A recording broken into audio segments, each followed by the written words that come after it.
வணக்கம் நண்பர்களே, இந்த வீடியோவில் நம்ம என்ன செய்தி பார்க்க போகிறோம்னா, கார் கண்ணாடி உடைப்பு தற்கூரிகளின் வேலையா, ஜேம்ஸ் வசந்தன் ஆவேசம், இணையதளத்தில் வைரலாகும் செய்தி. வாங்க என்ன தகவல் என்ன செய்தின்னு இந்த வீடியோவில் விரிவாக பார்க்கலாம். அதுக்கு முன்னாடி முதன்முறையாக நம்ம சேனலை ஃபஸ்ட் டைம் பார்க்குறீங்கன்னா சப்ஸ்கிரைப் பண்ணாதவங்களாம் சப்ஸ்கிரைப் பண்ணிக்கோங்க. பெல் பட்டன் சிம்பல் அமைக்கி நம்ம சேனலோட நோட்டிஃபிகேஷனை எனபிள் பண்ணிக்கோங்க. நாங்கள் போடுற வீடியோ எல்லாமே உங்களுக்கு உடனுக்குடனே வந்து சேரும். வாங்க என்ன தகவல்னு பார்க்கலாம். இசையமைப்பாளர் ஜேம்ஸ் வசந்தினுடைய கார் கண்ணாடி அடையாளம் தெரியாத நபர்கள் உடைக்கப்பட்டுள்ளது. இது தொடர்பான வீடியோவை பகிர்ந்து இது ஒருதலைக்கான வேலையா அல்லது தற்கொலையின் வேலையா என்று தெரியவில்லை என்று பதிவிட்டிருக்கிறாரு. தென்னிந்திய சினிமாவில் இருக்கும் பிரபலமான இசையமைப்பாளர்களின் ஒருவர் ஜேம்ஸ் வசந்தன். இசையமைப்பாளர், தொகுப்பாளர், விமர்சகர் என ஜேம்ஸ் வசந்தனுக்கு பல முகங்கள் உள்ளது. அண்மையில் இளைஞருடன் அரசியல் உரையாடல திமுக தான் ஆதரித்த என்ன காரணம் என திமுக சமூக நீதி கட்டமைத்துள்ளது. சமூக நீதியின் அடையாளமாக உள்ளது.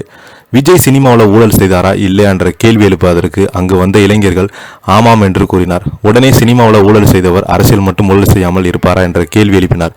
மேலும் அந்த உரையாடலில் நடிகர் விஜய் மற்றும் அவரது கட்சியினர் தமிழக வெற்றி கழகத்தை காட்டமாக விமர்சித்தார். இந்த நிலையில் ஜேம்ஸ் வசந்தன் ஏப்ரல் 26ஆம் தேதி மதியம் உணவு சாப்பிட்டு ஹோட்டலுக்கு சென்றார். அப்போது அவர் கார் கண்ணாடி உடைக்கப்பட்டது. அவரது கார் கண்ணாடி உடைக்கப்பட்ட வீடியோ பகிர்ந்த ஜேம்ஸ் வசந்தன், தருதலைகளின் வேலையா அல்லது தற்கூரிகளின் வேலையா என்று தெரியல, இன்று மதியம் ஒரு உணவகத்திற்கு சாப்பிட சென்ற போது பதிவிட்டிருந்தார். இவரது இந்த வீடியோ தற்போது இணையதளத்தில் வேகமாக பரவி வருகிறது. அதே போல நீலாங்கரை காவல்துறையின் இது தொடர்பாக வழக்கு பதிவு செய்து விசாரணை நடத்தி வராங்க. இதில் பலருமே விவாதித்துக் கொண்டிருப்போது ஜேம்ஸ் வசந்தன் பயன்படுத்திய வார்த்தைகளை தற்கூரி என்ற வார்த்தையை தான். இணையவாசி ஒருவர், ஜேம்ஸ் வசந்தன் இது கேவலமான செயல் குறித்து வருந்துகிறேன். இத்தேர்தலில் தமிழக வெற்றி கழகத்தின் தோல்விக்கு பிறகு வரும் என எதிர்பார்த்தேன்.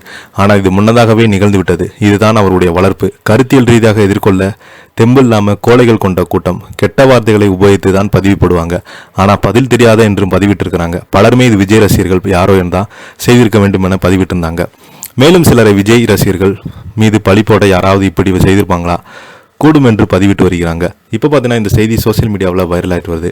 இதை பற்றி நீங்கள் என்ன கீழே உள்ள கமெண்ட் பாக்ஸில் மறக்காமல் பதிவிடுங்க. இந்த வீடியோ பிடிச்சிருந்தா லைக் பண்ணுங்கள், ஷேர் பண்ணுங்கள், கமெண்ட் பண்ணுங்கள். நன்றி, வணக்கம்.